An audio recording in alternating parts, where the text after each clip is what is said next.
Welcome everyone back to series two of Coaching Conversations with Bukky, where I speak to leaders within and beyond education to talk about the positive impact that coaching has had in their career. And I'm really glad to be welcoming a new guest today. So without further ado, please, Alfie, can you introduce yourself to the audience and explain what you do? Yeah, thanks, Bucky. Thanks so much for having me on. My name is Alfie Payne, and I am an independent technical director. So, what that means is I work with organizations to come in and help them augment their development teams, their technical people in their organizations to be able to do projects. And that involves lots of bringing different types of people together and lots of different types of companies together to be able to achieve results ultimately. Thank you, Alfie. Now, I have to say, I've never even heard of such a career before. How did you get into it? If you don't mind, before we actually go into the main questions, would you mind Yeah, explaining yeah. how did you actually get into doing what you do? It's a great question, and I've had a really weird career history that I wouldn't change for the world, but I wouldn't wish on anyone either. So the long and short of it, ultimately, is that I have been involved in the running of various different organizations. I founded and was the managing director of a digital agency where we built websites and did marketing activities, lead generation, and worked with e-commerce online shopping retailers. And I built a staff team there, and I used to run that business. Alongside that, I was also looking after the operations of, believe it or not, a piercing business a jewelry and piercing business, which had a retail outlet. We had a shop on Carnaby Street in central London, as well as the e-commerce online element. And I've also been involved in helping to support the growth of various specific online retailers kind of in-house as well. So I've worked with lots of different kind of companies in and around technology, and so I've just had exposure to lots of different things, and now I'm able to combine the commercial exposure and experience I've got with the technical expertise that my trade perhaps once was, and I'm able to bring those two things together. So yeah, very unique role that is very hard to write a job description for, but one that is I wouldn't change for the world. And what an it's the diversity and almost the serendipity of your experiences, which in a way have come together for you to do what you're actually doing. What a brilliant, absolutely brilliant career path. Thank you. So this is what we see about coaching and the impact it's actually had on you. So can we actually start by looking at how do you define coaching? Yeah, of course. So to me, coaching has two kind of streams to it. I think there's two parts to coaching. I think there is a coaching culture in terms of it is my job, our job as leaders of an organization to build a culture whereby everybody is confident that coaching is not a dirty word, that coaching is not just an act, that it is a way of approaching tasks, a way of approaching development and job growth and team growth. And so it is, I think part one is as leaders, how are we creating that culture whereby there are accredited and qualified coaches in organizations, but also leaders, middle leaders, and subject knowledge experts within organizations are also empowered to have coaching skills to be able to help and support training and growth within organizations. I think there's then that kind of the act of coaching in terms of how do we define coaching. If we're looking at it from a business perspective, I might say coaching as a service. What is Mm. what is coaching? What is coaching for an individual? And I think that is where it is about creating space. And I think the role of a coach in leadership coaching, especially executive coaching, is to create space to be able to join dots together and to be able to help individuals draw their own conclusions and to be able to understand and create their own conclusions. I think that is different to mentoring. And I think the role of coaching specifically is about being able to draw your own conclusions, creating space and time and validity of your own conclusions. I love that. Well, I love that, the punchline about, like being able to have space to draw your own conclusions. Therefore, you have ownership of that. I love, Alfie, that you started with just defining coaching from two different aspects, the organizational perspective of it and the impact on the organization as well as the individual. I'm also struck by something that you said early on about, not making sure that coaching was not a dirty word. Would you mind, are you happy to expand upon what you meant by that, please? Oh, I think I've seen some organizations where coaching can be seen as a box ticking exercise where you're assigned a coach on day one of onboarding, and they're here to help you. They're your coach into the role. As you settle into the role through your onboarding, they're your coach. That's not the case. That's not what we mean. They're Yes. actually just someone that's not your manager, and they're just your work buddy. Um, and I think when people have had that experience, they can then get their own definition of the word coaching, which is negative, which is, oh, I'm having this because I don't know how to do my job properly, or because my manager has concerns about me, or because they think this is the way, or whatever it may be, or I've got a personal issue going on that's not to do with work, and they think that coaching is going to help me through it. That may or may not be wrong, but it's the case of the employee or the individual's perspective of why they're receiving coaching, and I think it's that receiving of the act that can sometimes be misconstrued and therefore interpreted as dirty. If you know what I mean?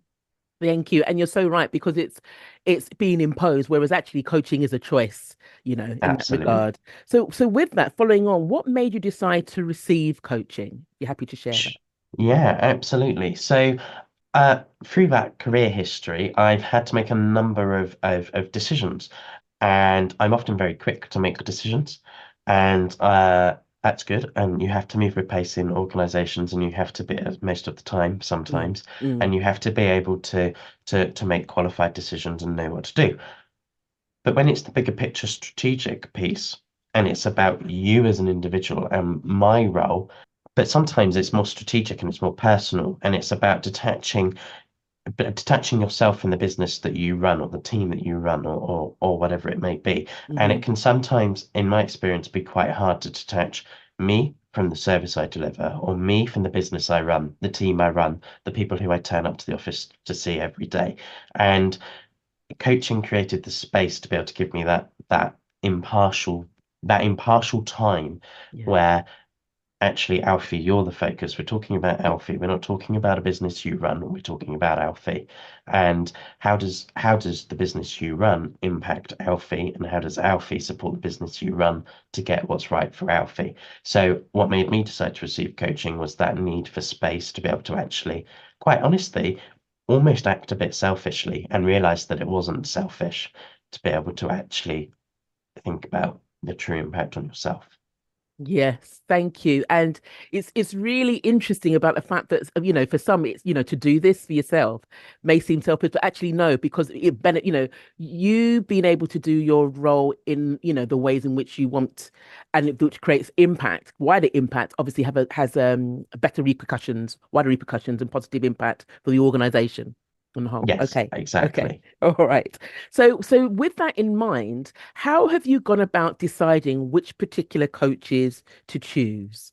Yeah, absolutely. Do you want me to name drop coaches, or do you want me It's to entire keep it's it more entire top level? if you feel happy to name drop any that you think others should be aware of, feel free to. Yeah, great. Okay, so two formal coaches immediately come to mind who I've had the pleasure of working with. The first is Dr. Emma Curl, Fellow of the Chartered College of Teaching and Director of Those That Can. Dr. Curl is somebody who I actually worked with at the beginning of my career. I still am really fortunate to call her a friend, and I pick up the phone to her whenever there's a tough decision still, and that's a Brilliant. great relationship to have all these years on. And uh, I worked with Dr. Kell because at the time I was a teenager, just starting my career, and Emma's educational experience meant that combining that with my really unique scenario at the time, where I needed to leave education and get into work, she just got it. She got where I was at. She got the time. She understood it. Mm, And I chose to work with her because of that reason, because I knew that she would take that real world experience, that academic understanding of young people, and be able to combine the two together. hmm Another formal coach I engage with is a man called Mr. Matt Bennett. Matt Bennett is a well-known, respected voice in the industry that I work in. And again, I worked with him because just understood my way of life, and he Mm. understood what I wanted to get out of work and how work could match that. And so, in both of those scenarios, the common theme and the important thing here is that it's about people that understand your personality, people that perhaps resonate with your personality, and you're able to just click with. Now, what that means as well is that there are a number of opportunities for more informal coaching relationships to also Mm. be established. And I Mm. think those are also really important to recognize when they're happening. And that can be through friends, through family friends, through colleagues and clients, and just trusted counsel ultimately that we are all able and generously provide and receive from various contacts over our careers and lives. And I think that those informal relationships can also be really important to help solidify what happens in those more formal sessions when you Yes. get the space and being able to combine and bring together all of your thinking into Mm. one place is really, really key. Thank you so much, Alfie. And it's really interesting that from both of the two different formal coaches that you actually described, you shared, they understood your context. You said about there's a natural matching in terms of, I suppose, energies, focus, personalities, and what you want to achieve. And I think that is absolutely key when it comes to choosing a coach as well. So I know you actually touched upon it a little bit. Would you like to expand upon the impact of coaching within your career and what you do? Yeah, absolutely. I'm trying to think of the best one sentence to describe it, and I'm perhaps not. I mean, it's transformational. If you want it in a word, it's transformational because it provides the confidence, the reassurance, the validity of your decisions, it turns the water clear. All of that has been a very positive impact, and it's it can often be quite hard in the tech industry, especially to understand what's important and what's not. And Mm. being able to have a place and a space that is almost like a magnet that just brings back everything that is actually important to you, to your life, to your job, has been so key and important, especially when making really important career impacting, life impacting changes and decisions. Having a trusted space and person to talk that through and do that with has been really important. Okay, thank you so much. Having someone in your corner and having your back, I think, yeah, you're right. And it's interesting, as you said, like within tech, it's not always easy to know what is important, what is not. So it's like surround sound of, like overwhelm with information and knowledge and insights and things like that. So that is really great. Thank you so much for outlining that. And I love the fact that you used it, summed it up in one word, transformational. You are, there are aspects and elements within yourself that are brought out and you never go back to being how you were at the beginning. So that's really great. So my next question to you, Alfie, is this. If you've got CEOs, senior leaders, senior managers who are unsure about the benefits of coaching, what advice would you give to them? My advice to them would be pick up the phone to me. Let's have a chat. But what we would talk through in that chat is what's your fear?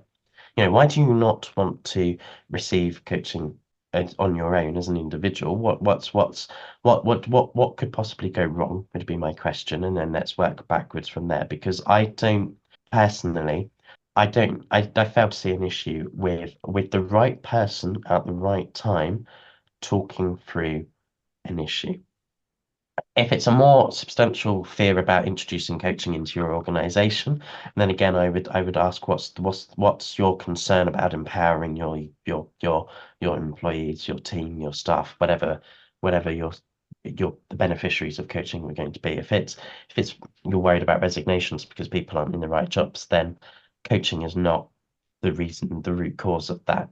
And if I was going to throw a corporate term in, I'd be saying do some actual root cause analysis of the fear of coaching, because I can almost guarantee you that your apprehension around engaging with coaching is because you're concerned about another issue, or you're worried about another issue coming to surface, and that is the issue that needs to be identified, not the act of receiving or giving or inspiring or allowing or facilitating coaching. Very powerful insights. And I love that you put that term root analysis, root analysis cause and exploration, and how sometimes our fears or worries actually reveal something else. And again, which is the reason why I think coaching is really important, but you put succinctly said it. So you mentioned about if anyone has any concerns, they can actually reach out to you. Do you have any, like, are you on social media? Do you, if anyone wanted to actually get in touch with you, how could they do so? If you don't wouldn't mind Yeah, sharing. yeah, no worries. The best way is probably through LinkedIn because I'm most active there. You can get to my LinkedIn profile by going to in.alfiepayne.me will redirect you to my LinkedIn profile. Thank you so much, Alfie. And thank you again for your time and sharing your really insightful perspectives and experiences, though. As someone that loves tech, that's why I was, really interested. But I really appreciate sharing your insights. And to everyone that's actually joined us in today's episode, I hope you actually picked up some useful tips and that you're still continuing to enjoy and learn through the coaching conversations with me. Thank you again for watching and see you again next time. Thank you, Alfie. No worries. Thank you, Bucky.